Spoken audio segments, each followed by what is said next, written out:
Fala, meu querido aluno, fala, minha querida aluna, tudo bem? Sou o professor Newton Matos, faço parte da equipe HD Cursos.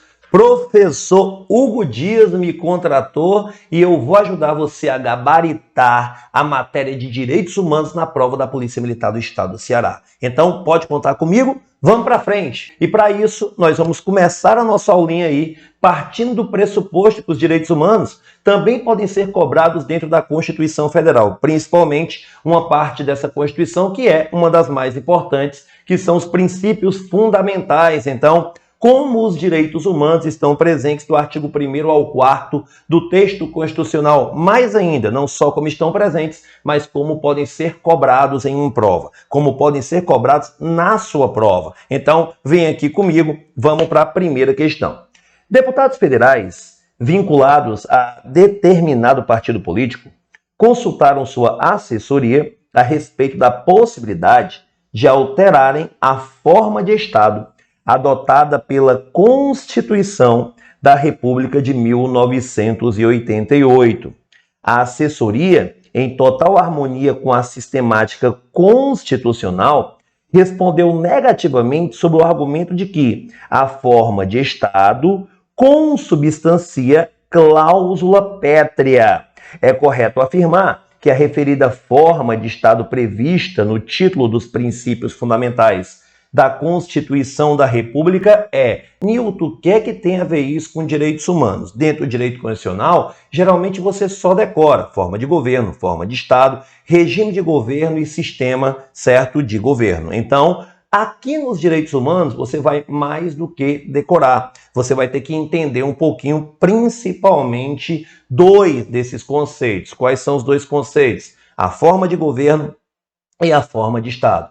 Forma de governo diz respeito à relação governantes-governados, em que eu dou a esse governantes certas responsabilidades, limitando assim o seu poder, dando ênfase ao que seria uma característica de direitos humanos de primeira geração. Então, república, nossa forma de governo, relação governante-governado, em que eu dou a esse governante uma responsabilidade, limitando o seu poder ou atuação estatal, dando assim características do que seriam os direitos de primeira geração, certo? Então, isso aí você precisa entender, não somente memorizar, ok? Número 2, forma de Estado, certo? No nosso caso, a forma de Estado federativa. Forma de Estado federativa. Newton, então eu acho que já até respondeu a questão. Federativa, me lembra o quê? Federação. Então, gabarito dessa primeira questão, o item B de bola. Mas o que seria essa forma de Estado? A primeira coisa que eu quero é que você saiba que essa forma de Estado diz respeito à repartição de competências, ok? E com relação à forma de Estado federativa ou à federação, nós temos aí a autonomia dos entes federativos, em que, através de uma maneira cooperativa, muitas das vezes, tentam implementar, dentre outras coisas, os direitos fundamentais que, assim como os direitos humanos, protegem, têm como núcleo essencial de sua proteção a dignidade da pessoa humana. Então, não é só decorar. Você tem que entender os conceitos, principalmente de forma de governo, relação governante-governado, forma de Estado, repartição de competências. Aí no direito constitucional, você pode usar aquele mnemônico, ele serve perfeitamente para você. A República é fogo, o Estado fede, o regime é democrático e o presidente é sistemático. A República é fogo, forma de governo. O Estado fede, federação. Certo? O regime é democrático, regime de governo. E o presidente é sistemático, sistema de governo presidencialista. Então, espero que esse mnemônico sirva para você também dentro do direito constitucional, mas nos direitos humanos você precisa entender muito mais os conceitos, lembrando que forma de governo e forma de Estado estão no artigo 1º do texto constitucional, ok? Vamos passar, vamos para a nossa segunda questão. O voto é uma das principais armas da democracia, pois permite ao povo escolher os responsáveis pela condução das decisões políticas de um Estado. Quem faz mau uso do voto deixa de zelar pela boa condução da política e põe em risco seus próprios direitos e deveres, o que afeta a essência do Estado democrático de direito. Dentre os fundamentos da República Federativa do Brasil, expressamente previstos na Constituição, Aquele que mais adequadamente se relaciona à ideia acima exposta é a: toda vida que eu falar de voto, você vai lembrar de direitos políticos. E o pleno exercício desses direitos políticos está ligado ao exercício da cidadania. Lembrando para você que, mais uma vez, eu faço uma diferença com o direito constitucional. Lá no direito constitucional, quando eu falo de cidadania, eu efetivamente utilizo como critério a cidadania em sentido mais restrito. É tanto que você até precisa entender de cidadania, mas sempre ligado a alguns requisitos básicos, como é o caso do alistamento eleitoral. Quem não lembra, qualquer cidadão é parte legítima para propor ação popular. Aí você define cidadão como aquele que tem alistamento eleitoral e está no pleno exercício dos direitos políticos. Esse é o conceito de cidadania em sentido restrito. A cidadania em sentido amplo, ela diz respeito principalmente aos direitos e obrigações entre você e o Estado, entre você e o restante da sociedade. Então, note que eu tenho um critério mais amplo que não se limita à sua capacidade de votar.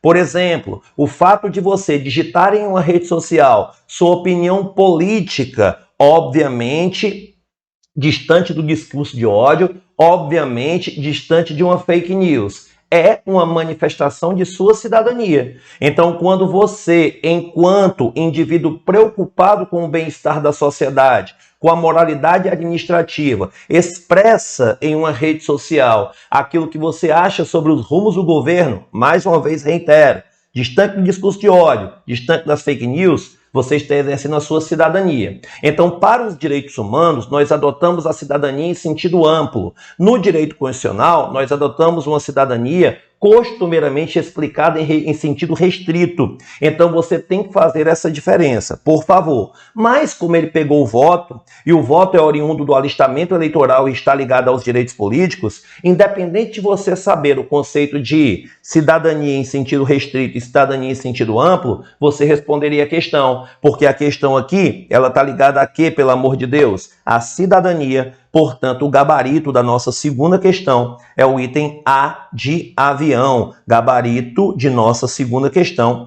o item A de avião. Terceira questão. A cidadania apresenta as seguintes peculiaridades. Quando cotejada com os direitos fundamentais ou quando, certo, relacionada com os direitos fundamentais. O vocabulário, a expressão que porventura seja cobrado na sua prova, pode fazer você acertar ou errar uma questão. Então, quanto mais leitura você tem, principalmente na realização de questões, maior será o seu léxico vocabular, maior será a quantidade de palavras conhecidas, menor será a probabilidade de errar uma questão por conta do desconhecimento de uma palavra, ok? Continuando aqui. Item A. É requisito indispensável a propositura da ação popular. Aí brincou com a gente, né, meus queridos? O gabarito já se torna o item A. Por quê? Porque eu falei para você que a cidadania pode ser tanto encarada em sentido amplo, mais para o campo dos direitos humanos, quanto em sentido restrito, mais para o campo do direito constitucional. E quando você estuda direito constitucional, via de regra, é na ação popular e no estudo mais prático dos direitos políticos iniciados no artigo 14 que você vai ter contato com essa cidadania, ok? Cidadania essa que é vista, como eu já falei, em um conceito restrito, ligado ao seu alistamento eleitoral e o gozo dos direitos políticos, o pleno exercício dos direitos políticos. Lembrando que esses direitos políticos não podem ser cassados, inclusive em respeito ao próprio regime democrático, em respeito ao próprio Estado democrático de direito. Mas lembre que esses direitos políticos podem ser perdidos ou podem ser suspensos,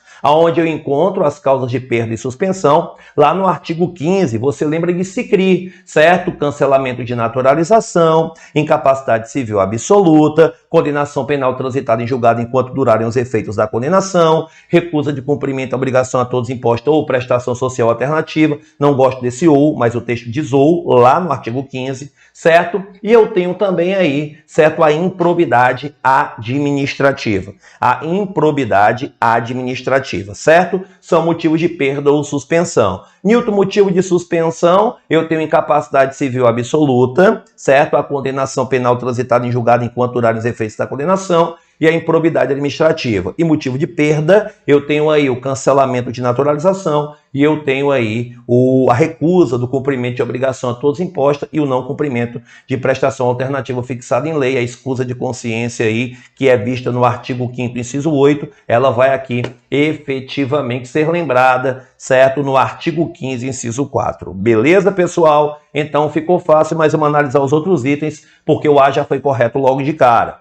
B, é assegurado aos brasileiros e aos estrangeiros residentes no país. Estrangeiro não exercerá a cidadania, principalmente em sentido restrito, haja vista que ele não tem alistamento eleitoral. C, deve ser demonstrada sempre que alguém pretende exercer um direito fundamental. Não, os direitos fundamentais protegem os estrangeiros, por exemplo, que não são cidadãos. Isso diz que o direito fundamental protege estrangeiro, protege brasileiro, protege quem é cidadão, protege quem não é cidadão, porque a titularidade dos direitos fundamentais é universal a todas as pessoas, sejam físicas ou jurídicas, inclusive pessoas jurídicas no que lhe couber, ok? Então não cai nessa pegadinha. Perfeito entender. Os brasileiros continuam a possuí-la, ainda que tenham seus direitos políticos suspensos. Não, a cidadania em sentido restrito, quando os direitos políticos são suspensos, ela passa a não acompanhar o indivíduo momentaneamente, certo? Passa a não acompanhar o indivíduo momentaneamente. Como, por exemplo,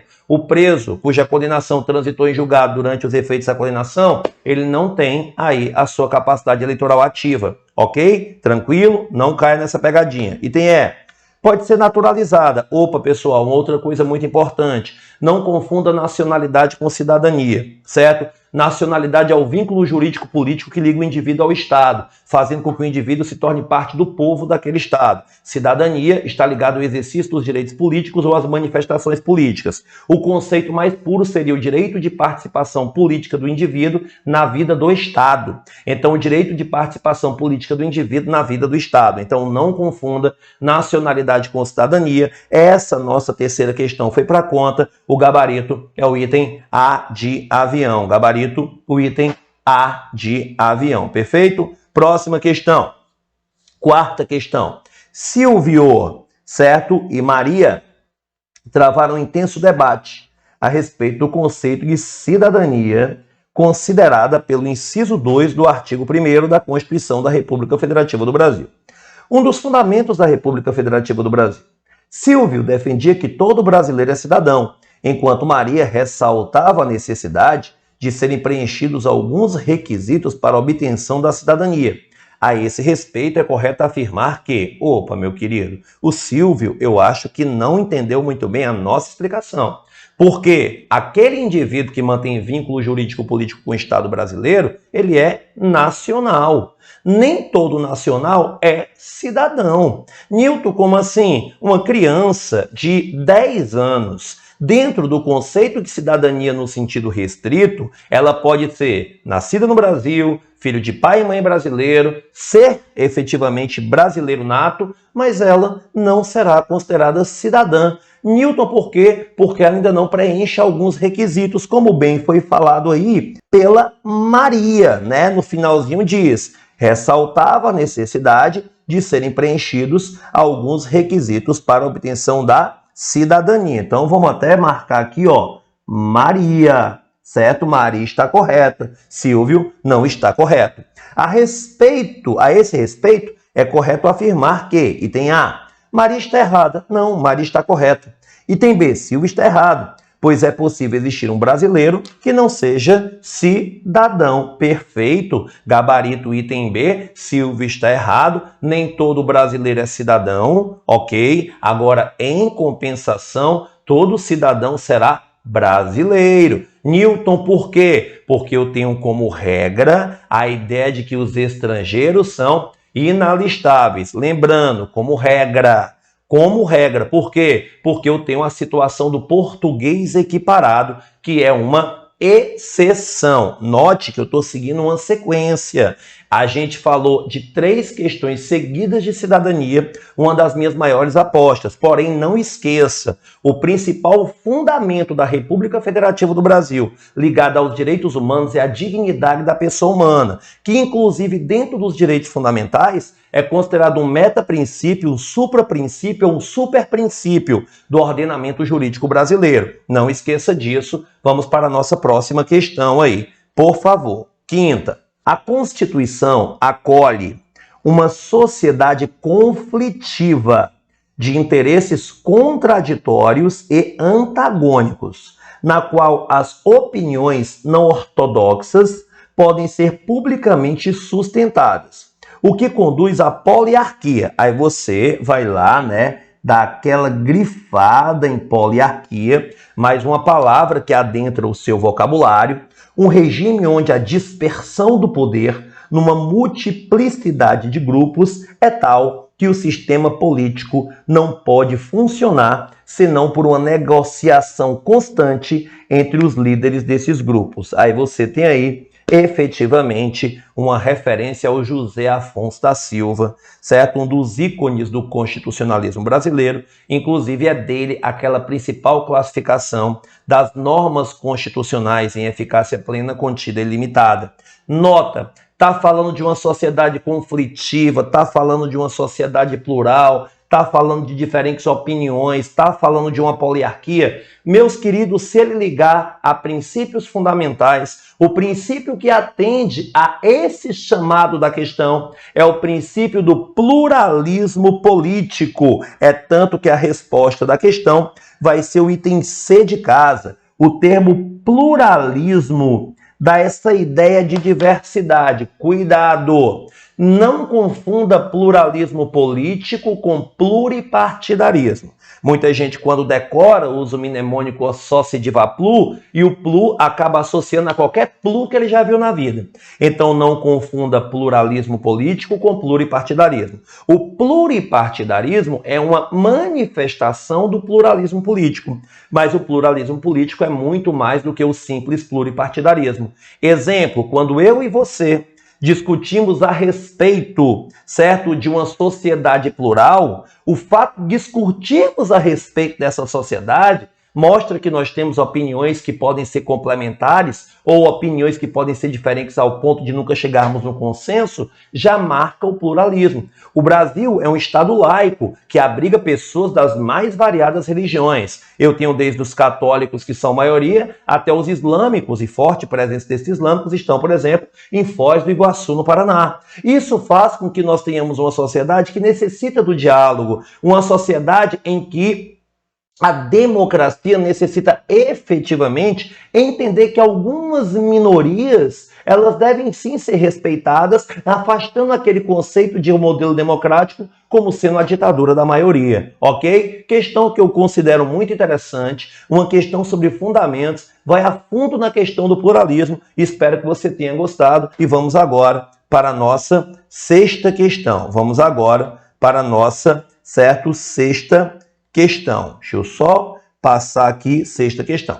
É correto afirmar, item A, Estado simples ou unitário é aquele formado por mais de um Estado com alguns ou vários poderes públicos internos funcionando ao mesmo tempo. Não, Estado simples ou unitário é aquele que tem um poder legislativo, um poder executivo e um poder judiciário central e que não concede aos seus entes autonomia. Se você pegar o histórico brasileiro, em 1824 nós éramos um Estado unitário ou simples. Aí, por isso que nós falamos que nós somos uma federação por desconcentração, ou uma federação centrífuga. Newton, por quê? Porque partimos de um poder central consolidado com um poder absolutista, que era na Constituição de 24 definida como poder moderador, para a autonomia que nós encontraremos na Constituição de 1891, nossa primeira Constituição republicana, beleza? Então, Estado simples ou unitário é quando eu tenho um núcleo de poder que não permite autonomia, ele simplesmente delega, ele simplesmente ordena que as funções legislativa, executiva e judiciária sejam tomadas de acordo com o seu interesse, de acordo com a sua vontade. Perfeito? Item B. Confederação é a união permanente de 2 ou mais Estados-membros, os quais, conservando sua autonomia político-administrativa, renunciam à sua soberania, em favor do Estado Federal. Meus queridos, deixa eu só falar uma coisinha para vocês, certo? Quando o assunto é confederação, não confunda com federação. Na federação, os entes, no caso brasileiro, União, Estados, DF, municípios, eles são dotados de autonomia. A autonomia é galo ou a autonomia é olga. Nilton, por que galo ou olga? Autogoverno, autoadministração, autolegislação, autoorganização. Ou olga, autoorganização, autolegislação, autogoverno, autoadministração. Isso é autonomia. Numa confederação, os estados têm soberania. Eles têm um pacto político entre si. Eu não falo de uma constituição. Eles não são autônomos, ou seja, têm liberdade dentro de um determinado limite. Não. Eles são soberanos. A sua união se dá por conveniência. Ok? Item C. Democracia semidireta, que é aquela vista no Brasil. Uma democracia em que eu tenho aqui o representativo e o participativo juntos. É aquela que se caracteriza pela eleição de representantes do povo por meio do voto, ok? Dotada de mecanismos de participação popular direta, como o plebiscito, que é uma consulta popular prévia, certo? O referendo, que é uma consulta popular posterior, e a iniciativa popular de lei, certo? Geralmente você lembra da iniciativa popular de lei federal, 150,3%, 1% eleitorado, dividido em pelo menos 5 estados, com não mínimo de 0,3% dos eleitores de cada estado. Mas, olha que legal, ele falou de democracia semidireta, também conhecida como democracia participativa com representação, ou representativa com participação. Portanto, resposta correta aí, o item C de casa. Como o tempo bate a nossa porta, vamos para frente, mas depois você pode pesquisar outros 2 itens que vai ficar bem legal para você. Vamos para frente. 7ª questão. A teoria dos freios e contrapesos, adoro o outro termo pelo qual essa teoria é utilizada, certo? Pelo qual essa teoria é conhecida, checks and balances. Lembrando que a tripartição está presente no artigo 2º do texto constitucional. São poderes da União independentes e harmônicos entre si, o Legislativo, o Executivo e o Judiciário. Esta ideia é uma ideia de Aristóteles, aperfeiçoada por Montesquieu. É por isso que muita gente atribui a Montesquieu, ok? Porém, a ideia dos checks and balances ou dos freios e contrapesos vem do constitucionalismo estadunidense, ou, se você preferir, norte-americano ou americano. Não gosto muito desse termo, porque no Brasil nós também somos americanos, né? Ah, Nilton, mas é porque eu me refiro à América do Norte, então fale se é Estados Unidos, México ou Canadá. No caso aqui, o constitucionalismo estadunidense. Mas olha como é que a questão fala. Oriunda dos Estados Unidos da América, justifica a independência e a harmonia entre os 3 órgãos do poder e soberania do Estado, sendo estes o Legislativo, Executivo e Judiciário, cada qual com atribuições próprias e impróprias. Diante do exposto, assinale a afirmativa incorreta. Meus queridos, comigo.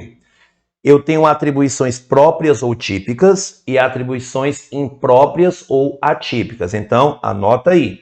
Eu tenho atribuições próprias ou típicas ou atribuições impróprias ou atípicas. Então, vem comigo. Poder legislativo, atribuição típica ou própria, legislar e fiscalizar. Poder judiciário, julgar. Poder administrativo, no caso executivo, administrar. Então, legislativo, fiscalizar e legislar.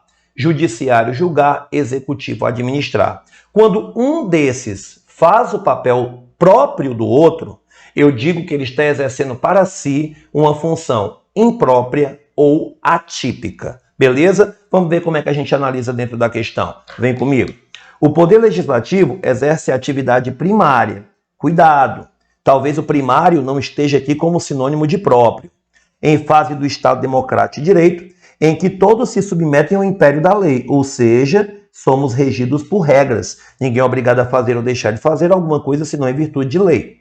Inclusive o próprio Estado, não podendo dela se afastar. Partindo do pressuposto que a lei é a organização básica e quem legisla como competência própria é o Poder Legislativo, eu posso chamar essa atividade de primária. Posso sim? Posso, mas ele quer incorreta, então eu não marco aí o item A. Lembrando que ele quer a incorreta, beleza? Comigo de novo, item B. Ao Poder Legislativo, legislar é atribuição própria, perfeito, assim como fiscalizar. Enquanto administrar a si mesmo e julgar o presidente da República nos crimes de responsabilidade, Lei 1079/50, que é a lei do impeachment, são atribuições impróprias ou atípicas. Então, vem lá, ele tem como competência própria, dita na questão aí, legislar, ok? Agora, julgar é competência própria do judiciário. Quando o legislativo julga, o que é que vai acontecer? Ele exerce função imprópria ou atípica. Quem julga o presidente da República nos casos de crime de responsabilidade é o Senado Federal, de acordo com o artigo 49 do texto constitucional, inciso 1. Ok? Vamos lá. Item C. Ao Poder Judiciário é atribuição própria julgar as lides e controvérsias judiciais, os processos, né, em curso processual ou procedimental, enquanto administrar a si e aos seus serventuários, no caso aqui os seus servidores subordinados, é atribuição imprópria. Beleza, olha aqui, ó,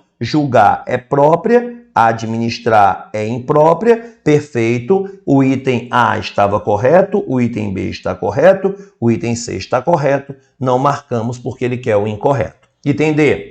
Ao Poder Executivo administrar a coisa pública mediante atos normativos e legislar mediante leis, delegados e medidas provisórias, é atribuição própria. Não. Poder Executivo tem atribuição própria de administrar. Quando ele legisla, está exercendo função imprópria. Portanto, resposta ao item D, porque está incorreto, e é isso que a questão procurava. A questão procurava o incorreto, beleza? Tudo bem? Tranquilo até agora? Eu sei que a caminhada é dura, a gente está só começando, mas eu posso garantir para você que eu vou ajudar e muito, tá ok? Vem aqui comigo para a nossa 8ª questão. A Constituição de 1988 rompeu com a ordem jurídica anterior, instituindo novos compromissos com a sociedade brasileira. Sobre a Constituição Cidadã, essa mocinha aqui de 5 de outubro de 88, assinale a afirmativa correta. Item A. A erradicação da pobreza é um dos objetivos fundamentais da República Federativa do Brasil. Aí, meu irmão, você tá de sacanagem, né? Aí você tá de sacanagem. Conga Erra Pro, construir uma sociedade livre, justa e solidária, garantir o desenvolvimento nacional, erradicar a pobreza e a marginalização e diminuir as desigualdades sociais, e reduzir, né, as desigualdades sociais regionais e promover o bem de todos, certo? Sem distinção de raça, sexo, cor, idade ou qualquer outro tipo de diferenciação. Esses são os objetivos presentes no artigo 3º, certo? Normas constitucionais de eficácia limitada de caráter programático, certo? São metas que nunca serão alcançadas, mas sempre serão perseguidas e essa perseguição gerará o bem à sociedade. Então, aí não tem nem para onde correr, certo? Resposta correta, gabarito, o item A. Olha o item B. A Constituição de 88 fundou um Estado social, em que se adota o valor social do trabalho como princípio fundante, não tendo a livre iniciativa, ou valores sociais do trabalho e livre iniciativa, né, meu querido? Tem o mesmo tratamento. C. O modelo de separação de poderes adotado no país significa o monopólio da função judicante para o Poder Judiciário. Monopólio não, né? É uma função própria, mas não é monopólio. O poder, meus queridos, certo? Administrativo também pode julgar, quando você tem um PAD aí do servidor público, por exemplo, ok? Então, está errado. Entender? A forma federativa de Estado veda a redução das desigualdades regionais. Não, meus queridos. Pelo amor de Deus, eu tenho inclusive uma cooperação. Lembra das competências, né? Eu tenho competências administrativas comuns, certo? Entre União, Estados, DF e até mesmo os municípios. Está errado, né? Está errado. Item E, o pluralismo político, apesar de desejável, não é princípio fundamental. É artigo 1º, inciso 5, é sim princípio fundamental da República Federativa do Brasil, dentro ali do tópico, do artigo que fala dos fundamentos. Resposta correta, o item A mesmo, só analisamos as outras, porque nós temos aí um compromisso com você. 9. Segundo o artigo 4º da Constituição Federal Brasileira, a República Federativa do Brasil rege-se nas suas relações internacionais por diversos princípios, não sendo um desses. Aí, meus queridos, ó, vem comigo. Decore, alto, piscinão. Decore, alto, piscinão. Defesa da paz, cooperação entre os povos, repúdio ao terrorismo e ao racismo. Autodeterminação, o mais importante para nós. Prevalência dos direitos humanos, independência nacional, solução pacífica de conflitos, concessão de asilo político, igualdade entre os estados e não intervenção. De novo, defesa da paz, cooperação entre os povos, repúdio ao terrorismo e ao racismo, autodeterminação, prevalência dos direitos humanos, independência nacional, solução pacífica de conflitos, concessão de asilo político, igualdade entre os estados e não intervenção. Beleza? Então vamos lá. Não intervenção está aqui. Independência nacional está aqui. Concessão de asilo político está aqui. A autodeterminação dos povos está aqui. Garantia do desenvolvimento nacional é objetivo da República Federativa do Brasil. Objetivo, portanto, gabarito, o item é de escola. Questão 10. Considere o seguinte excerto de emenda de acórdão do Supremo Tribunal. A lei fundamental proclamou o repúdio como um dos princípios essenciais que devem reger o Estado brasileiro em suas relações internacionais. Aí, meus queridos, é repúdio ao terrorismo e ao racismo, tá ok? Terrorismo e ao racismo. É tanto que as questões, ó, racismo, terrorismo, discriminação, não, certo? Terrorismo. Então, você já tem aqui A, B, C ou E. A, B, C ou E. A gente vai ter que saber qual é a resposta correta. Continuando, temos A, B, C ou E. Vamos ver qual é a resposta correta. No artigo 4º, inciso 8, além de haver qualificado, certo, para efeito de repressão interna como crime equiparável aos crimes hediondos, o que expõe, sob tal perspectiva, o tratamento jurídico impregnado de máximo rigor, tornando inafiançável e insuscetível de clemência. Meu irmão, é o terrorismo. O racismo, ele é o quê? Imprescritível e inafiançável. Certo? Imprescritível e inafiançável. Então pode ser o B, pode ser o C ou pode ser o E. Vamos ver o B. Ao terrorismo como princípio regente das relações internacionais da República Federativa do Brasil e a prática de tortura como crime inafiançável e imprescritível. Meus queridos, tortura, tráfico, terrorismo, meus queridos. Aí é crime inafiançável e insuscetível. C. Ao terrorismo como princípio regente das relações internacionais da República Federativa do Brasil, ok, e ao terrorismo como crime inafiançável, e insuscetível de graça e anistia. Apagando aqui toda a tinta do slide, resposta correta, efetivamente o item C, certo? Se refere a terrorismo, tanto com o repúdio gerado pela República Federativa do Brasil, quanto também pelos mandados constitucionais de criminalização expressos, presente nos artigos 5º, incisos 42, 43 e 44. Inclusive, ó, a questão aqui pega o 43, já dava para ter matado. Resposta correta, o item C. Encerrando esse nosso bloco, espero que vocês tenham gostado, espero que eu tenha ajudado vocês de uma maneira considerada, no mínimo, interessante, e a gente se vê logo com mais questões. Valeu!